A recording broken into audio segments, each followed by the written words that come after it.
The PPP healthcare woes and the high cost of living. That's what we're discussing today. Welcome to our international podcast, Below the Belt. Who vex lose? Good to have each and every one of you joining us today, folks. We'd have it no other way. We'd have it no other way. We're live, guys. We are live.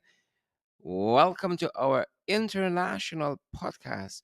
Wherever you're joining us from, we trust that you're having a fine day as we are. Trust all is going well with you guys and the days off to a fantastic start. Welcome, welcome, welcome. Good to have each and every one of you. I see lots of you have already joined us. Beatrice Selby is here already. Wendy Roland is here, and Roxanne Aaron is here as well. A good day to each and every one of you. Beatrice says, I'm here again early now. Good to have you, Beatrice. Good to have you. And all the other folks who are joining us, share the live stream, smash the emoji button. We're expecting a guest to be telling us about the travails in Bartica of all places with the healthcare system there. And folks, we know the high cost of living just keeps getting higher every day. How are you guys doing? Good to see you, Daphne, Aaron, and Marilyn King. Shondell Moses is here and Carol Jacobs. Good to have you. Carol says she's watching us from Linden. Yonit Ann Smith Undone. Good to have you too. Donna Liverpool and Paula Mattis. Good to have you guys. Africa Charles. Good to see you. Candy Laline Inderjit. Good to have you as well. George Braffett. Good to see you.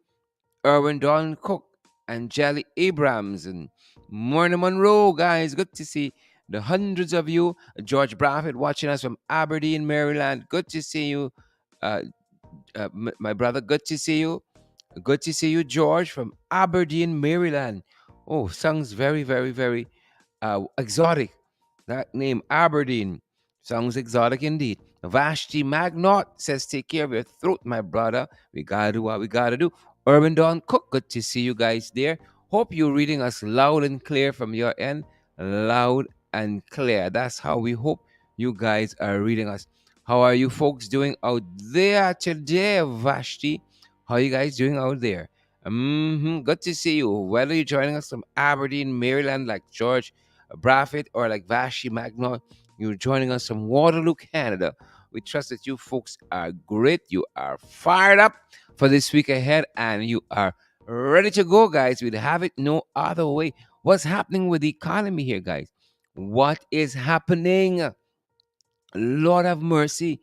What is happening? I'm picking up a report here out of the Kaichio newspaper who said in this article by columnist Peeping Tom, the government has no answers to local inflation. Precisely right. Them boys right. We ain't got no answers to local inflation. We ain't got not one. It's sheer confusion powder. Puckatory, folks. Puckatory. Yep. Here what this columnist says in Kaichur News. Again, I'm reading out of the Peeping Tom column. And the header is the government has no answers for local inflation. And the article reads that the government strategy is clearly not working. The country's financial gurus do not have the answers to rising inflation. They are lost and clueless. This is the country's gurus, is Papa Jagabat Parchak you're talking about, and all them rest that style themselves like gurus as gurus. You got this other one, deal that in there. Oh, he feels he's God gift to this country where the numbers are concerned. He vex, he vex at the dash at infrastructure at public work. He vex. He think he got what it takes to be finance minister. Never mind, he's never said anything of interest and of note. He feels he should be at finance. And so he does no work there at the Ministry of Public Works. No work whatsoever. Right? Every time he speaks at Parliament, he's always weighing in on some economical issue. But that's not his portfolio. He's supposed to be building fences and digging drains. But he's talking from one thing to the next about the economy. And this is what Peeping Tom says. And Peeping Tom is absolutely right. He's darn right. Who's sharing the damn live stream for us today? Here Peeping Tom says, the government's strategy is clearly not working. The government's financial gurus do not have the answers to rising inflation. They are lost and clueless. Parajagdio is lost and clueless. Papa Jagabat, lost and clueless. The short one,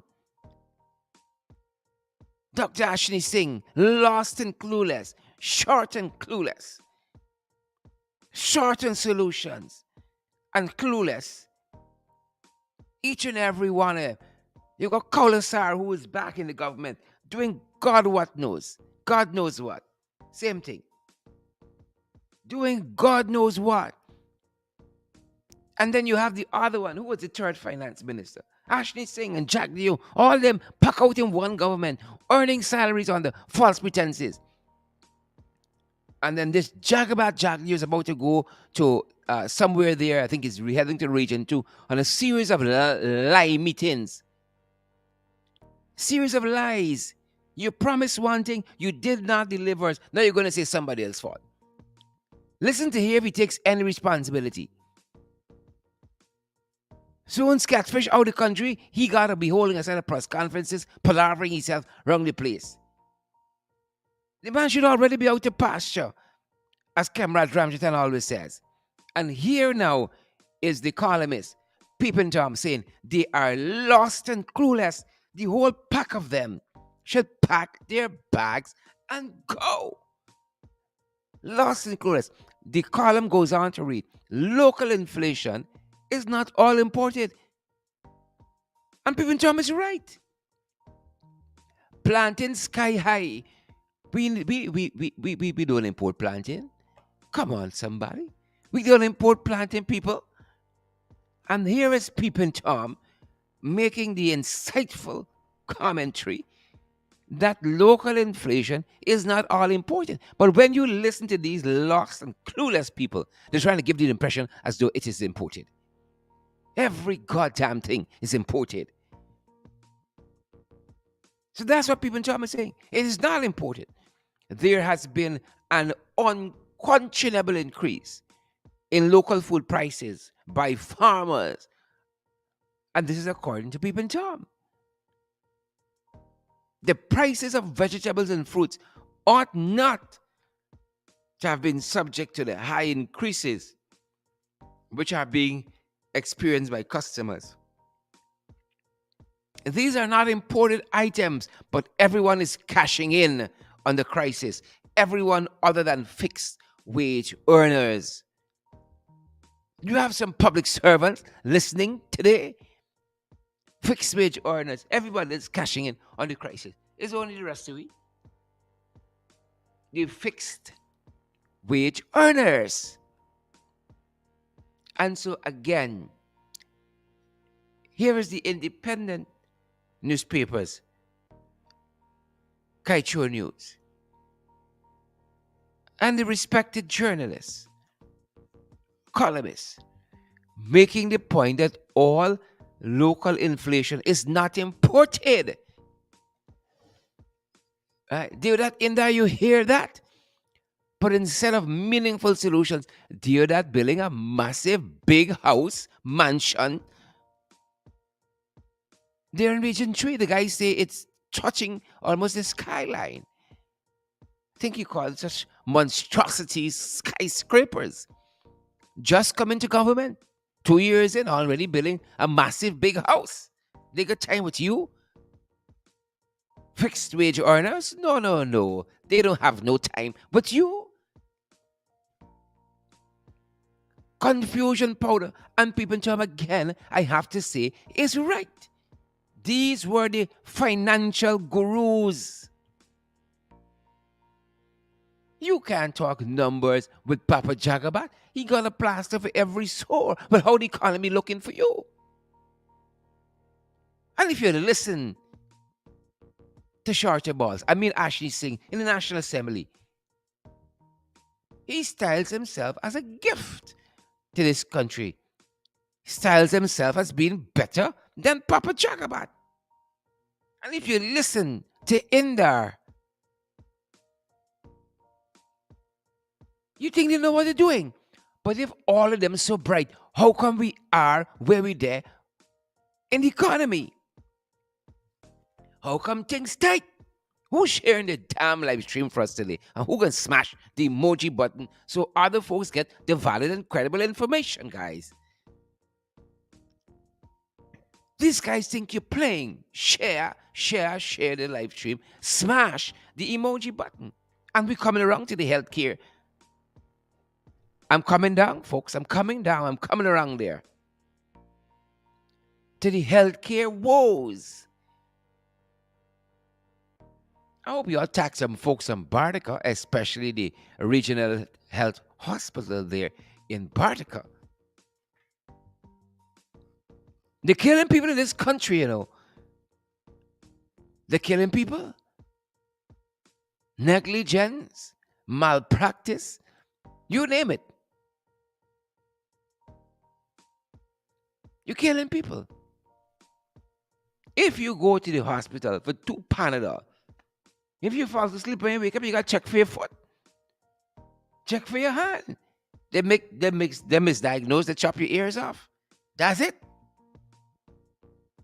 That's the kind of healthcare system we have. Right?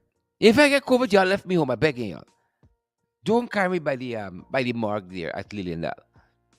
Do not carry me there. So these are the things we're talking about. Nicola Daniels, good to see you. Nicola and Andrew Cuthbert, Irvin Don Cook, Anne-Marie Selby, Shondell Moses, Carlos Malcolm, all you fantastic folks. They don't want us to talk the things. If everybody in here bright, how come the healthcare sector is where there? You got a former minister in there, Leslie Ramsamy. He advises the government. He's one health minister. You got Frank Anthony, the substantive minister. Yep. The substantive minister of health. And then we got the other one. Barry Strip and Slap. Ramsamy. He there too. Right? Lots of them there just for the medical benefits, you know. If they want for them, they could fly them to Cuba quick. Fly them to Fort Lauderdale. And fly them to Canada. And the rest of it, we foot hot. Well, if your foot offend, you cut it off. That's what the good book say. And you gone by the wayside. But them guys could go globe-trotting for health care that matches their need. And a lot of them sick, you know. There's a lot of sick people in this government, this regime, this install regime. There's a lot of sick people.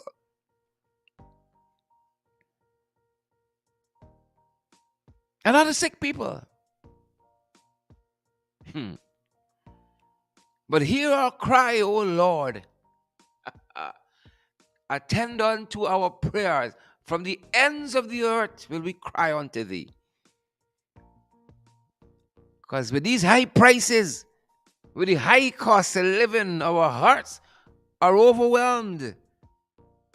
And may he lead us to the rock that is higher than us. Not lead me to Papa Jagabat and all the other Jagabats and trench crappos. They can't do anything for us. They can't even do things for themselves.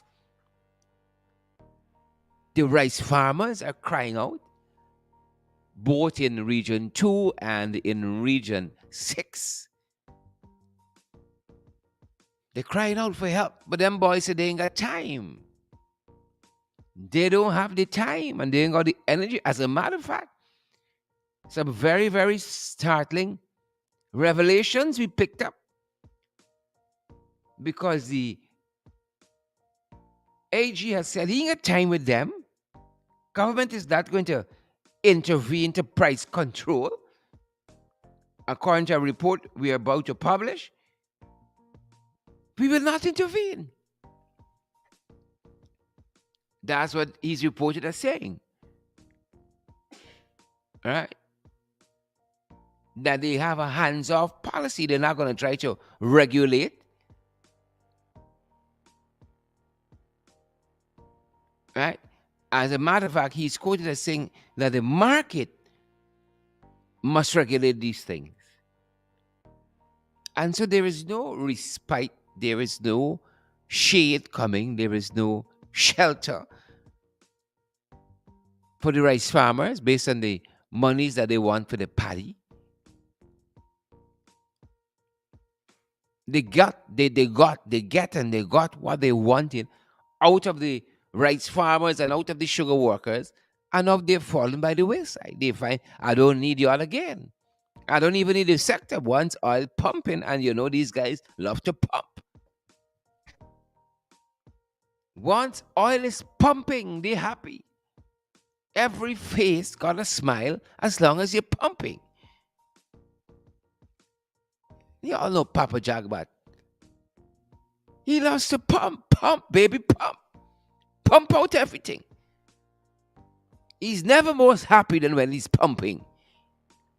All the oil gotta be pumped out. Drill, baby, drill. That is what they're up to with that.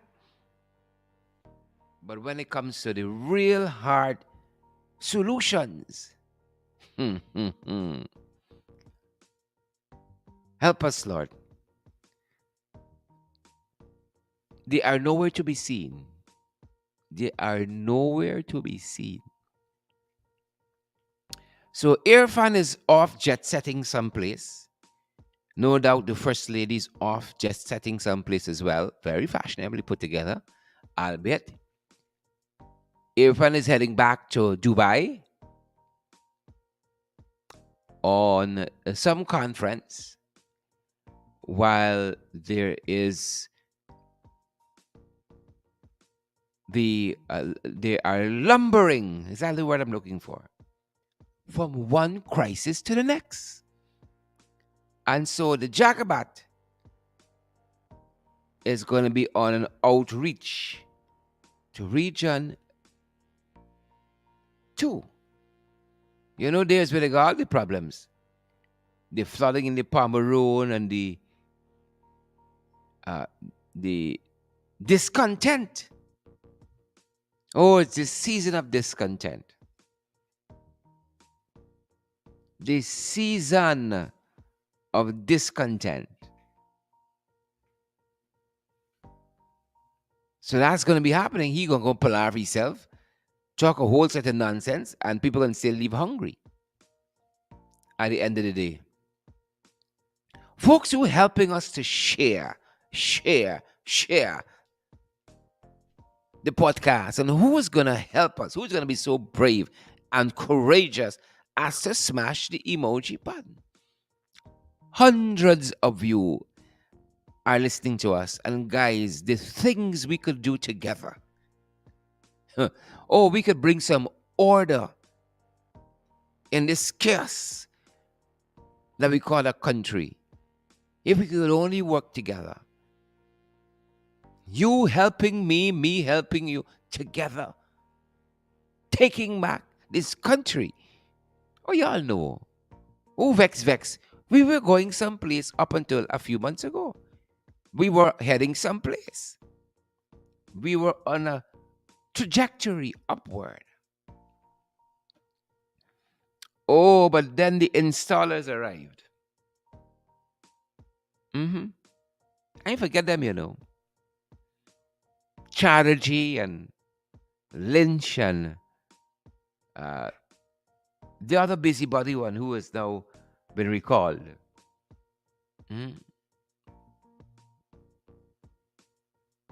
All of them. Busybody. Chatterjee in Barbados, they're still trying to catch yourself.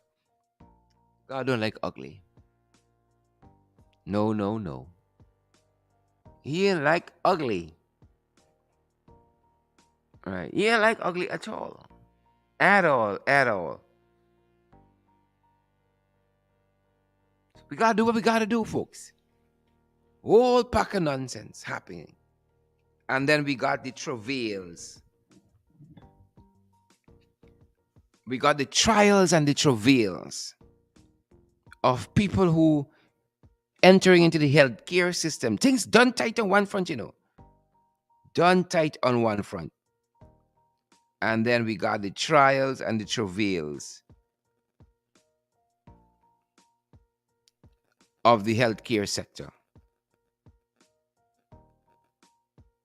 All right, of the healthcare sector. Mhm. And we have a guest who's going to be joining us, guys, and who is going to be talking to us a little bit about her experience engaging the healthcare sector that these guys said that they were going to make great again. Oh, just vote for us. We're going to make it great again. How they looking for we? How that looking for us? How it looking for we? So we're going to be joined by a guest today. And folks, you think you got it rough until you hear some people's story. And then you're thankful to God for your lot in life. Then you're thankful to the Almighty for your lot in life. And folks, as we promised, we are being joined by, I'll give her name as Miss Baldio out of Region 7, and in particular, Bartica. Miss Baldio, are you there? You're live. Hello? Yes, I'm right Great, here. great, Miss Baldio. Listeners, Yes, I'm right there. listeners, let us know if you're hearing us clearly. Myself, if you're hearing Miss Baldio clearly. As I said, Miss Baldio is joining us from Bartica, the Gateway, and she has quite a story she wants to share with us. They want some redress. People just want justice. This is not about politics. It's just about what is right, what is equitable, and what is good. And Ms. Balio is going to talk to us a little bit about some of their experiences with the healthcare system there in Bartica. And this is in particular to Ms. Balio's the her daughter-in-law. Miss Balio, am I correct?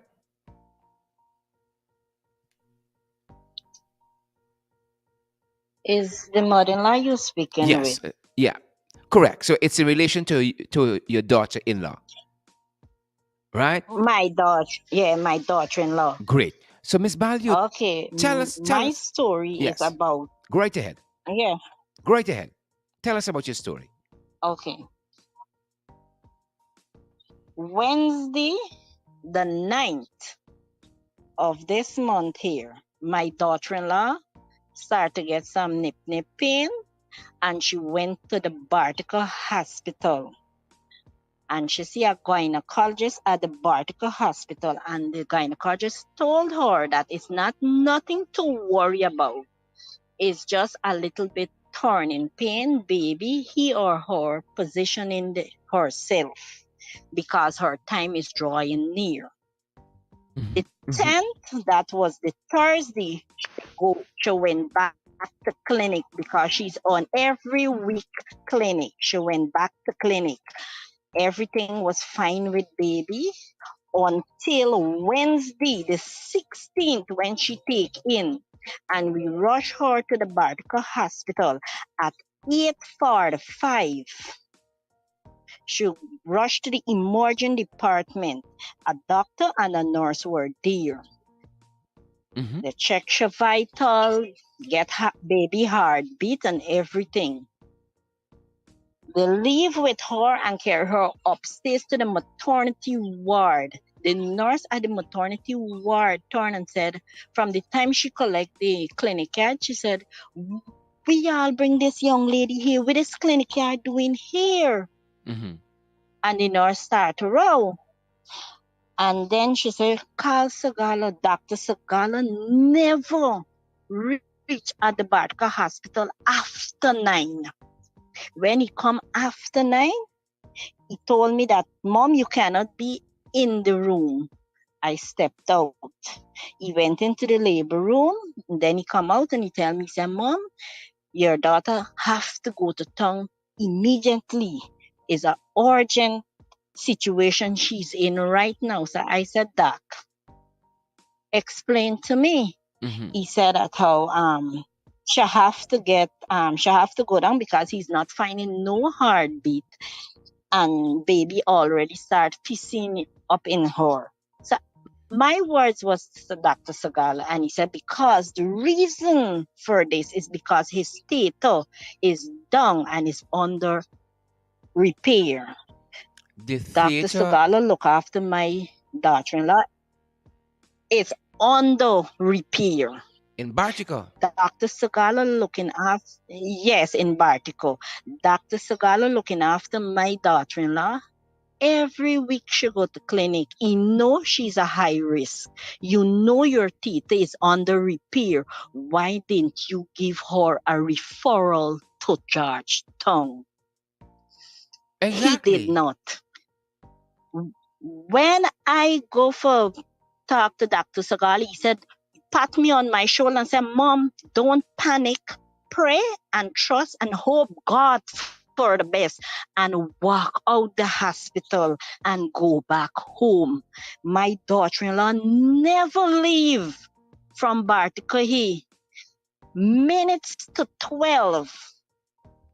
When they call for the river ambulance driver, the captain say he don't work on a night time. It's a passenger boat with a one engine.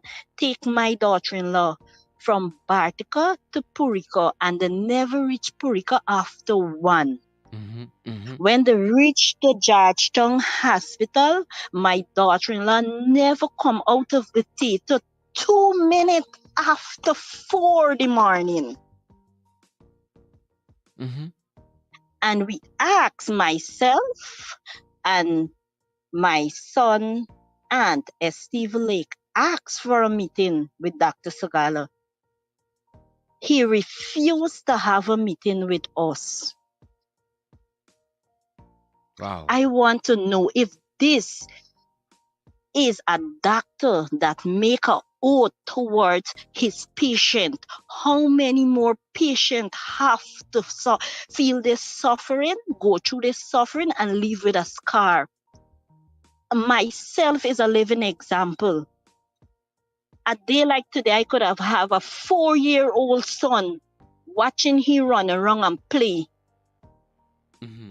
due to the negligence of his wife. And until now, I live with the scar. Now my daughter-in-law, I know what my daughter-in-law is going through. So she came down to Georgetown Hospital. We're asked, And yes. what were the sequence of events from there? I just want to make sure people are getting us Well, from clearly. yes, when she leave from Bartica and reach down to Georgetown, she even tell me that the nurse start a row with the nurse that take her down to Georgetown, asking why y'all bring this young lady this hour on the water tap. The Mm-hmm. nurse even said that how what the doctor doing in Bartica, don't he know that this is a high risk case? And then the nurse turned and said the theta is down. So the nurse was, if the doctor theta is down, why he still get his young lady in Bartica? Mm-hmm. And what happens from there? Well, the baby died. Is a dead baby they take out of her. They had to clean her out because the baby feces up inside of her. Mm-hmm. And this is about it. Full 9 months baby. I was Is a about to ask full you. 9 months baby girl. At one Wow. time, my But daughter-in-law started to holler that, Mom, I'm not seeing. Mom, I'm not seeing. but Miss Baldio, you said initially when you went to Bartica and they took her vital signs. What were those vital signs saying about your daughter-in-law and the baby before they took her upstairs? Everything was normal. Everything was normal before they took her upstairs. It's still when Mr. Sagala come, So they then took her. is when he say he finding no heartbeat. So why were they taking her upstairs? She went back to the hospital because she said she That is wasn't what the feeling well. nurse at the maternity, yeah, Yes, that is what the nurse at the maternity ward was rowing and saying, why y'all bring the car up here? Why y'all bring the young lady up here? When you know and you see on the big car that she's a high risk. She first child is a C-sec. She got to do a C-sec for the second one. Why y'all bring her up here? And what should have been happening at that point, as against going upstairs? For persons who might not be familiar with the hospital setup there in Bartica, is there something else that should have been happening as against her being taken Well, upstairs? when she should have been sent away to I Georgetown see. because the theater is not working here. I see. And how long has the theater um, in Bartica been done? And this is the Bartica Regional Health Hospital, right? That's the full name of it. I- Bartica, yeah, public Yeah. hospital. How long has the theater there The been theater done? is done a little while. A To little, my a little while understanding, they being what, said a the month, theater two? was done a little while. Yes. Wow. It begs the question how many other persons may have um, suffered like this as a result. Passed through the same suffering. Yes. This just to show you how many patients passed through the same suffering that Yeah. this young lady But I passed want to through. get some of the details from you. Let's pick up where your daughter is in town. She has come down because she's been referred now to Georgetown Hospital. The nurses there are very upset because, of course, she should have been there much earlier, given that the theater wasn't working. She's a high risk patient and all of that. When do they discover Y- that the fetus is no longer viable? It's still when Dr. Sagal come after 9. No, After no. 9 This the is night when he. Georgetown Hospital. Georgetown Yes. Hospital. Yeah. So when you all left Bartica, you left Bartica with the knowledge that the baby was not gonna that it was gonna be a stillborn, or you discover this at Georgetown Public Hospital. Well, since up here, Hmm. because to what Dr. Sagal tell me that Hmm. he's not finding no heartbeat and baby start feasting up inside of her, Hmm. right? Since up here, because the first thing I said to myself, baby reach time to come out, baby start to strangle. Baby ain't getting no passage to come through. So Hmm. that's the reason why the baby start feasting up in her Hmm. before the baby passed away. Hmm. Wow. Wow. And so, what are you told by Georgetown Public Hospital now as the reason all of this would have happened? The Well, stillbirth. well, when I am after she came out the theater, the nurse talked to me and said, "Mom, your daughter is okay, but the baby didn't make it because the baby died in her." But I don't think your daughter is okay under those And that is what circumstances. the But nurse said. The nurse said she should have. The nurse said she should have. They should have give her a referral, seeing as she go on every week clinic, mhm. knowing that the theater is down. They should have give her a referral down to Georgetown. Wow. And they never once brought that up in any of the weekly visits. She's going to clinic and she's checking up on her baby and all of that. Mm, never. Wow. Wow. When was her last clinic date there in relation to when all of this transpired at the hospital that fateful night? The the last clinic day was the 10th of this month. Mhm. The 10th day of March. And up to when was she getting movements? Baby moving around and so on. The 10th when she went to clinic, everything was okay Mhm. until the 16th, that is Wednesday. Mhm. She started get this pain and she said she called out and they rush her to the Mhm. hospital. And all this went sideways. And so that is all the hospital says. Yes, The yes, baby's and gone. Great ahead, ma'am.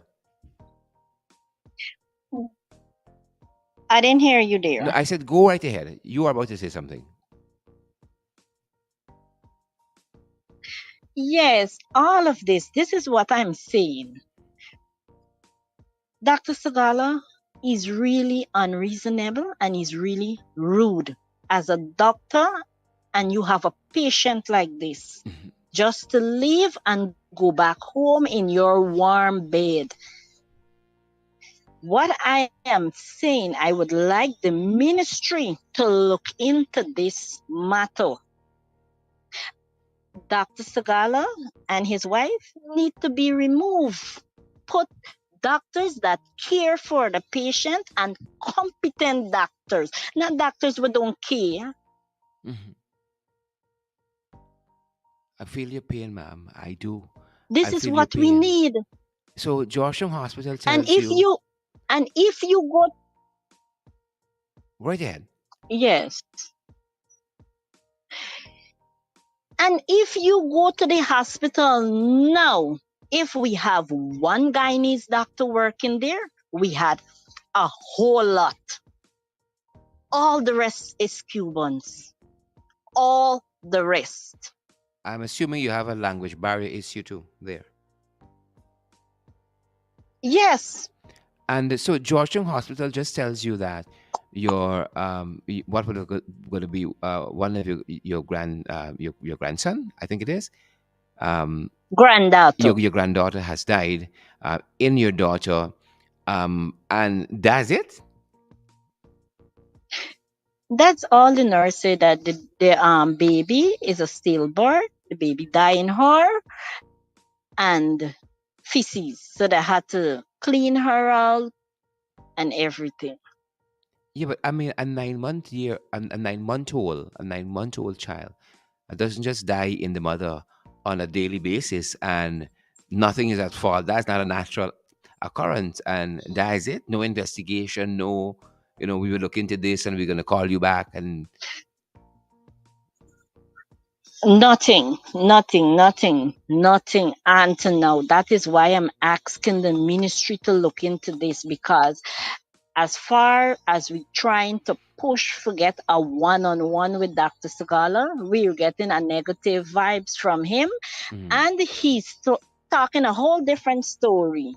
He's Meaning what? trying to say this baby died long, and he's trying to say that this baby died long in her, and she was at home all the time with pain, and then when it's too much, then she run. I'm a mother.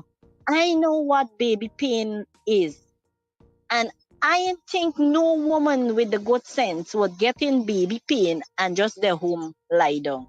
No, Mhm. no, no. And what I'm saying, if he's saying this is the question that we need to ask him, as you say, this baby died long in her. She was at the hospital the 9th. That was Wednesday. Everything was okay when the gynecologist checked her baby heartbeat. Everything was fine. She went to clinic the 10th. Mhm. Everything was fine until the 16th when she taken, and we take her there. Mhm. And it's all downhill from there. Exactly. All downhill. I'm just trying to figure out. I want to. This is why I'm asking. What really Dr. Sagala trying to tell people, man? Because they're not in the medical field. I have people in the medical field. I have my aunt is a doctor, and I like ask questions. Which is important, very important that you ask Yes, questions. So how is your daughter doing now? and he And where is she? right now is she's still in Georgetown. She's at the Every hospital day I still. have to call her and talk to her. No, she She's get discharged. discharged. Every day I call her just to talk to her because she's just crying a lot. Mhm. She is just crying a whole lot. And I'm trying. I tell her, I said, yes, I know the pain that you went through. I know what you're going through, but Mhm. you can't be crying all the time. You could cry, yes, you could ease, and you know, I know. Yeah, yeah, yeah. And Miss Balu, I'm so heartened by the way you're fighting for your daughter-in-law, that justice is served, and for your granddaughter too, that justice is served. This baby was 9 months old, should have been born into this world healthy and you say a bouncing baby girl. But this whole thing unfolded rather badly. You said earlier to us that you yourself had a personal experience with this hospital and this doctor. You want to share that with us? Yes, yes. Go right ahead. On the 2000 and 2018, that is when I give birth to a baby boy. When I give birth to the baby, before I give birth, I went to clinic, and they said my pressure was high, and I was like, I'm not feeling nowhere funny that my pressure is high. They said I have to admit me, send me upstairs. Dr. Sagala wife, prescribed everything for me, pressure tablet, everything. I went upstairs. I start with my treatment. I end up telling the nurse, I said, nurse, like I'm allergic to this tablet. She said, no, Hishna, why? I said, I am swelling. My whole face swell. All my fingers did start getting black. When she come and she check, when the nurse come and check, the nurse said, oh gosh. And she rush and she call Dr. Sagala wife again. She came, check, examine me, rupture my water bag, had it sipping, sipping, sipping, pain, till I give birth to my son. When I give birth to my son, all the time the water bag was sipping, he was drinking the dirty water up. Baby, I spent actually a whole week in the hospital.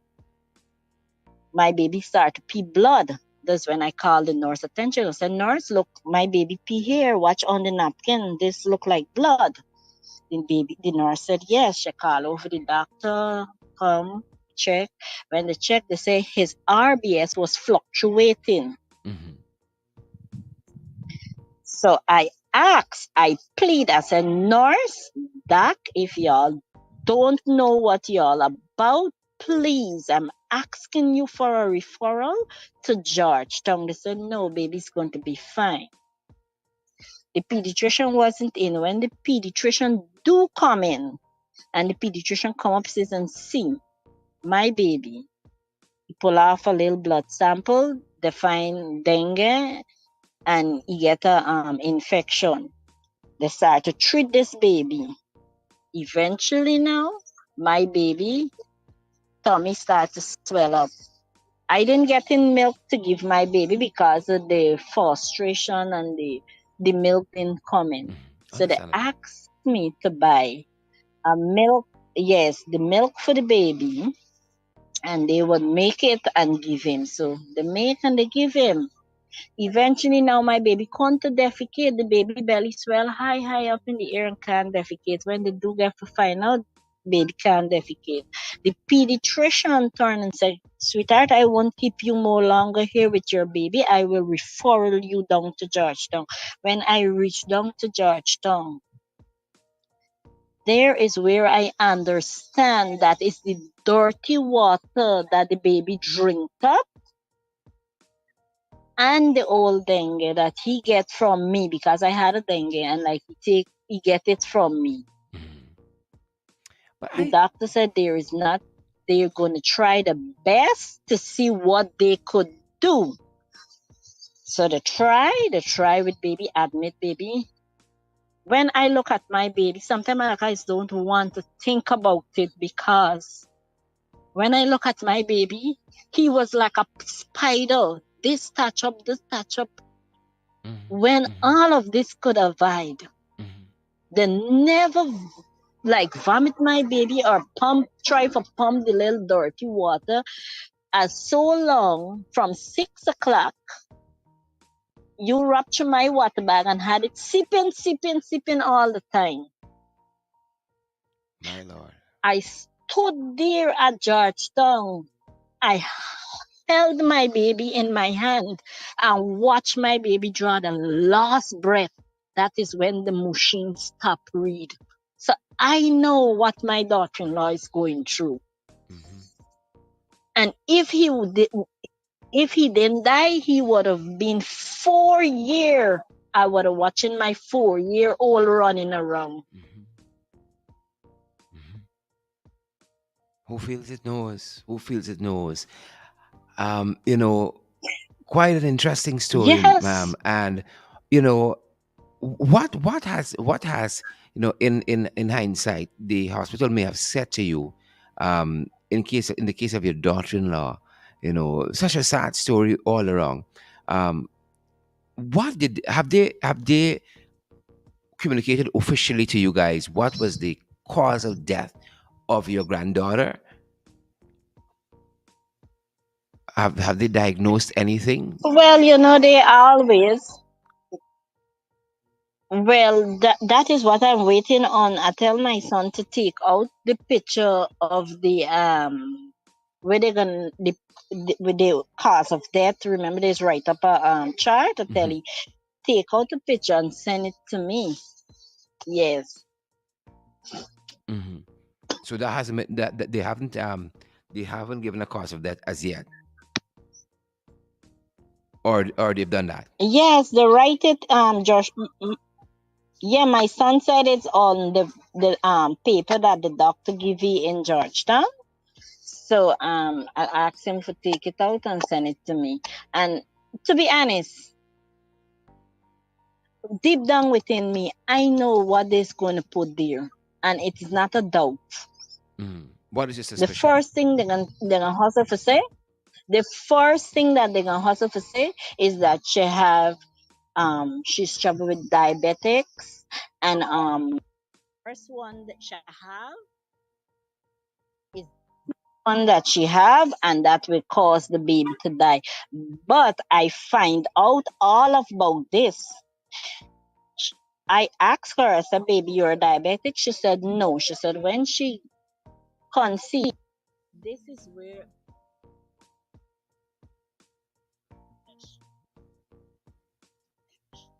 she conceived. These is the symptoms that these is the things that is raised, like she pressure, she sugar. I find out all about that. They said that some um, Hmm. pregnant mom, the sugar is raised, the pressure is they start out with pressure and sugar, but it's not that compulsory that there is a diabetic or there is a pressure case due to the hormones, I see. I see. I see. And right? And when they finish giving birth, come back to normal. mhm. All of and this I don't find out. and was any explanation given to your family, your daughter-in-law, yourself, your son? Why wasn't there a river ambulance available that night when your daughter-in-law needed it the most? The river ambulance captain tell the nurse plain that he don't work on a night.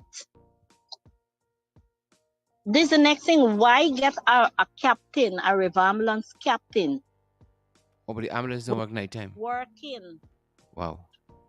for 24 hours and you gonna say that you ain't working and sit down drawing a fat salary when the month come? He Wow. and all need to be removed and put people that able with the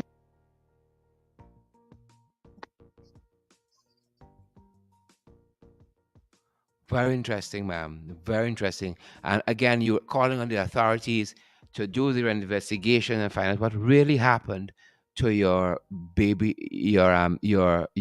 granddaughter, and why she yes. had to lose her life.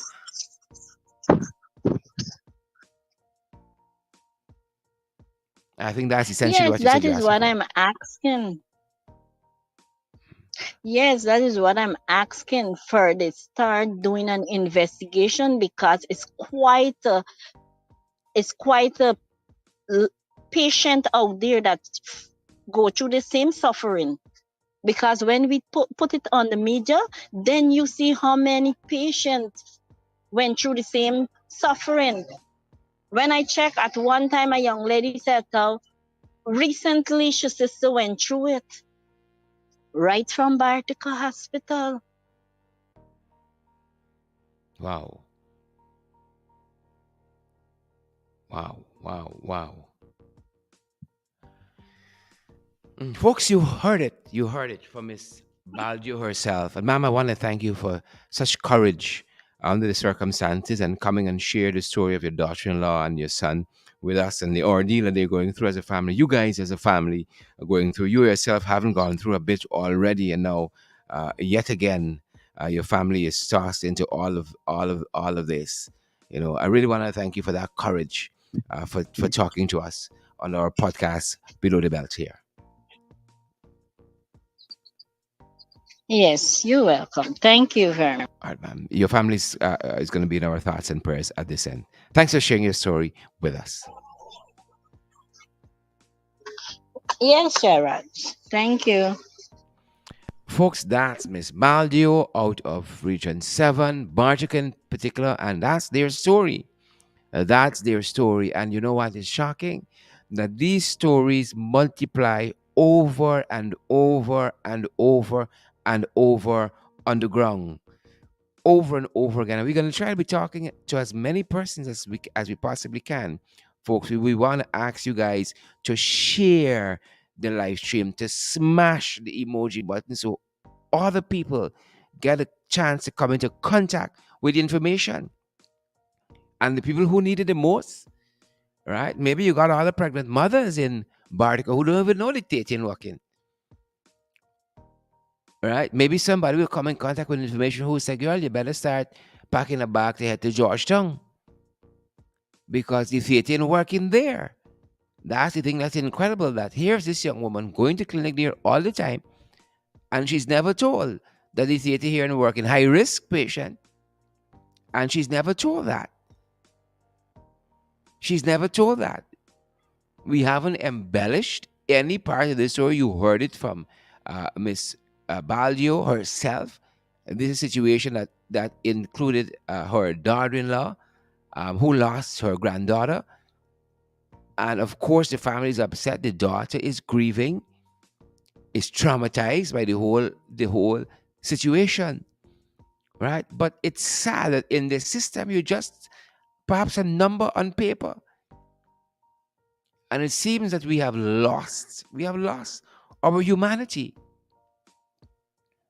We have lost it. That's how it comes across.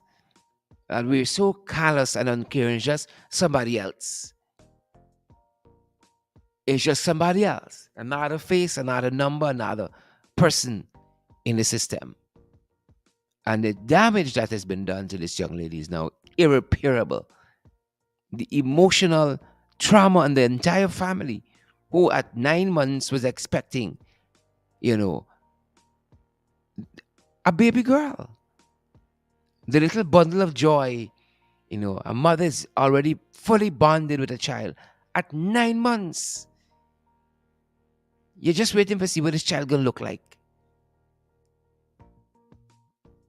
Right? And when you think you're going into what's gonna be a painful but yet beautiful experience of childbirth, you're not on the other side of that. This baby coming home, and because of one foolishness to the next on the part of the health authorities, right? Doctor come late, take your own time, you know, one foolishness to the next. Boat captaining, working nighttime. Is this the cooperative oil producing republic? Three biggest budgets later. Mm. Folks, we got a lot of work to do. We got a lot of work to do. A lot of work to do. A lot of work to do. I see Andrew says, time up, PPP. We got a lot of work to do. Nothing on regular there at Bartica Hospital. Nothing on regular. Right? Folks, I really want other folks. Right? And this is life and death to get this information and be guided accordingly. God knows it might save another baby. And that's enough for us to give the live podcast a share and smash the emoji button. Right? God knows, God knows, God knows, guys. We can't continue like this. In this day and age, problems that other health authorities around the world have already overcome. People dying for nothing in this country. Avoidable deaths. Dying for nothing. Dying for nothing. Right? People are dying for nothing. But I'm so heartened that here is a mother-in-law who is fighting for her daughter-in-law, fighting for justice for her, what would have been her granddaughter.